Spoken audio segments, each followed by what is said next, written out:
So, I was thinking, one of my thoughts that I have. Let's say, for example, you have a kid. You want to do the right thing for your kid.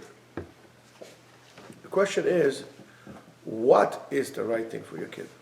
What is that actually your kid is going to benefit from? So let's say you have a kid, and let's say your kid reached, a wonderful age of 30. 30. He's 30 years old. It's nice and round, 30 years old. Not too far off, but 30 years old, you still have... Out of those 30 years, how much time actually you spent with your kid? So let's look at the first, let's say 5 years. First 5 years, kid is a baby. You go to work. Go to work. In the morning you don't have time to hold the kid. Kiss your wife, kiss the kid, go to work. Come back, let's say you work until 5. Add some travel time, come home 6 o'clock. The kid is already in his routine. So you let to hold the baby for an hour, and then baby goes to sleep. Your wife feeds the baby. You fall asleep. So in the first 5 years, if you sit down, and you could do it yourself, I'm not going to give you the numbers. Out of the 24 hours that you have in a day, every single day, how many hours do you think you spend with your kid? Actually spend with your kid. Talk to him, talk to her, say goo goo, gaga, whatever it is you stay with your kid in those stages. He gets 3 years old, you play with cars with him. How many hours a day you spend with your kid? Most of us, would not even count for 1 hour.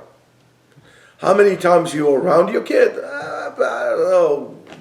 Take out, waking up at night and giving the bottle to the baby? I don't know. Maybe an hour a day, maybe 2 hours a day. So imagine over a period of 5 years, you haven't spent much time with your kid. And then your kid goes to school, pre-1A, goes to first grade, goes and so on and so forth. As years progress, you spend less and less and less time with your kid. Then the kid goes into a teenager routine. He doesn't really want to stand with you and needs to define himself, so he kind of moves out. You're spending less time with your kid, and now you're becoming almost confrontational with your kid. Where is your guidance to your kid? What is that you're going to give your kid?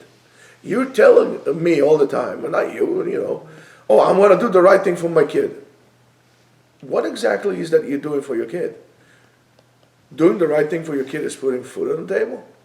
Yeah, well, that's one of it, but it's not it. We took the fact that we have to put food on the table to the kids, and we, of course, have to have more. You don't need so much. More and more and more and more. And all of a sudden your kid becomes 18 years old. And then they go, if your kid doesn't go to yeshiva, I know many parents who would not send their kids to a sleepaway yeshiva because they want to be near the kid. Well, you want to be near the kid. You don't want to send your kid away. How much time you spend with your kid? When do you sit with your son and just talk to him? Not have the talk to him, just have a talk with your son. When was the last time? Or how many people actually take their kid when they're 13, 14, 15, 16, 18? Hey buddy, let's go fishing.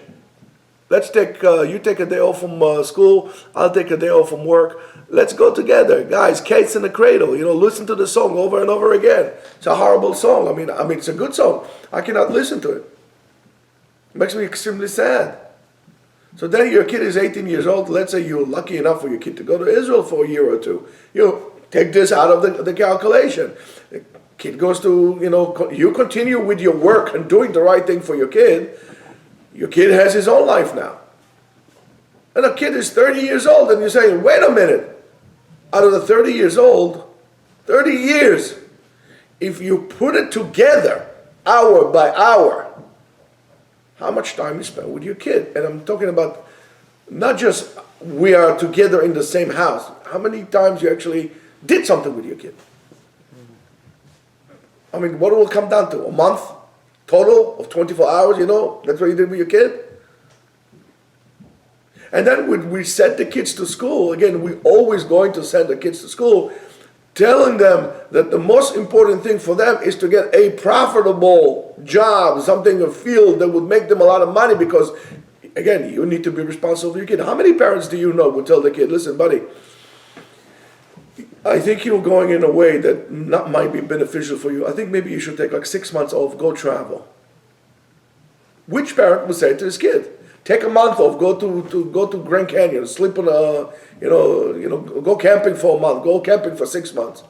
Which parent will do that? Maybe that's the right thing for our kids. We always implant in our kids a certain process and procedure of fear.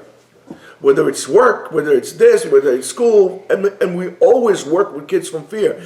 Schools inhabit the same, they do the same thing. They motivate kids out of fear, and we want to motivate ourselves out of fear. What has a parent done? What you as a parent going to do to implant confidence in your child? That the child will be internally strong. You're going to tell him, go to work, that's going to make you strong. That's not going to make you strong. You're going to carry your fears. He's going to carry the fears that you planted in him to work. And he's going to bring miserable kids to this world. What do they teach in schools to give a kid internal strength, ability to deal with situations? Life has a whole array of stuff that it throws at you all the time. Sometimes it's like a little raindrops, and sometimes it's like a tidal wave. How are you going to prepare your kid to deal with those situations? How are you going to implant into your kid the discipline to go after what they want when you made sure to ignore anything that the kid wants to do? You push your idea on your kid instead of saying, what would you like to do? Well, Daddy, I would like to become a ballerina. Honey, you're not going to become a ballerina. What are you going to do with a ballerina? You're not gonna, you're gonna be old. Your joints going to hurt. It's just forget it. So what should I do, Daddy? Go become a psychologist. That's good for you. Bring you a lot of money. This. But she wants to be a ballerina. So she is going to grow from that point of view that she was not allowed to do what she wanted. Guess what? She's going to practice what I want to do in a different way, which you're not going to be able to control. And your son, the same thing. Don't tell your son, oh, go to this because you're going to become an engineer. There's nothing wrong with becoming an engineer if that's what you like to do. But don't become an engineer because Daddy told you to become an engineer, or a lawyer, or a mathematician, or a doctor, or an accountant, or whatever. Your kid wants to become a pilot. For crying out loud, go let him become a pilot. If, for example, he wants to become an jet fighter, good. You're not the one supposed to tell him, don't. What are you going to do with this? It's crazy. Let him, Maybe the army would reject him on medical reasons, but it doesn't mean he cannot become a pilot, because he could become a C-130 pilot. There's so many different things he could do. He could become a commercial pilot. Oh no, that's no life. He's not going to have family life. That's a horrible thing to say. Your kid wants to become a pilot. He said, okay, let's do the responsible thing. Let's see what's involved with that. Encourage the kid to be his own, to search within himself, to the strength within himself. Don't cherish the weakness. Maintain inside growth and resilience.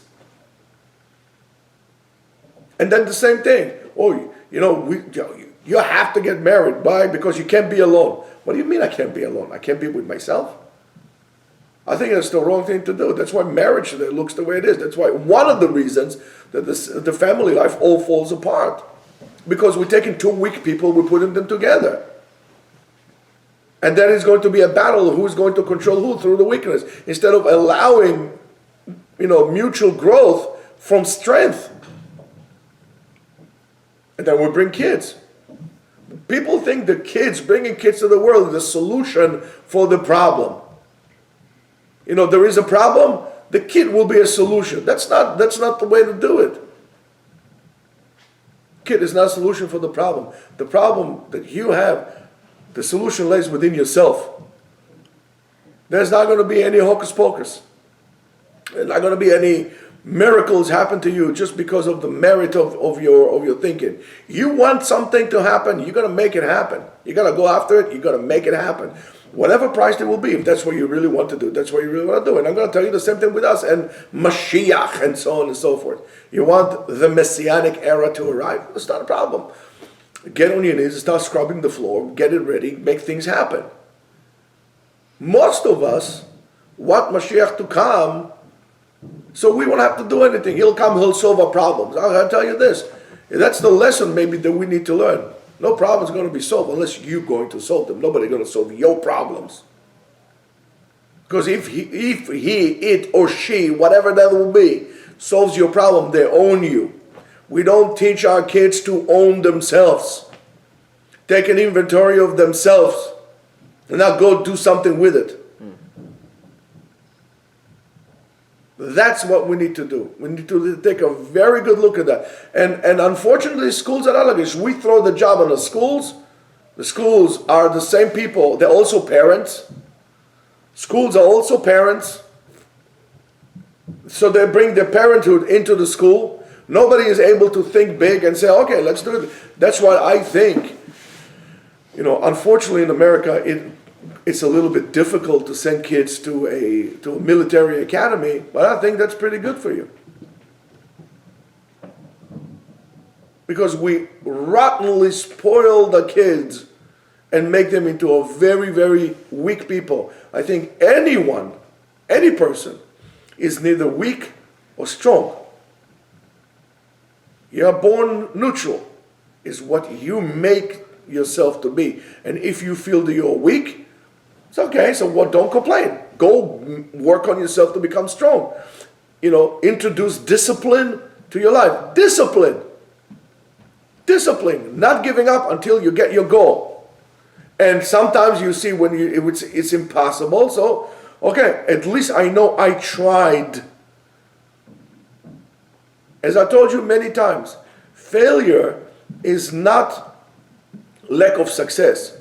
Failure is lack of effort, lack of trying. That's a failure. And most of us are failures. Great day.